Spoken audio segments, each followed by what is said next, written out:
İndi baxıram, Səidə Bəkir qızını elə qəşəng xərcləyirsiniz. Heç belə o məbləğdə qəpik də yoxdur. Ha, bax elə xərcləyirsiniz. Bu qız biz tanıyandan ancaq el üçün ağladı, el üçün yandı.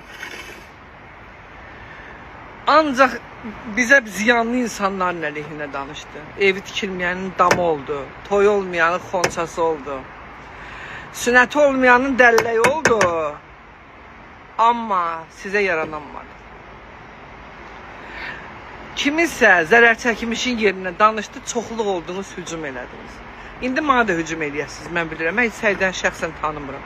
Heç nə mənim xeyrimə danışıb, nə şərimə danışıb. Amma kör deyiləm. Kimsə kördürsə, bu da mənim günahım deyil. O qızı xərclədiniz, özdə heç məbləği olmayan, rəqəmi təsdiqlənməyən qəpik qiymətini. O qızı xərclədiniz, heyf elədiniz. Belə cəmiyyətdə sonuncu düz deyənlər də yoxa çıxardın, yaltaqlara eşq olsun.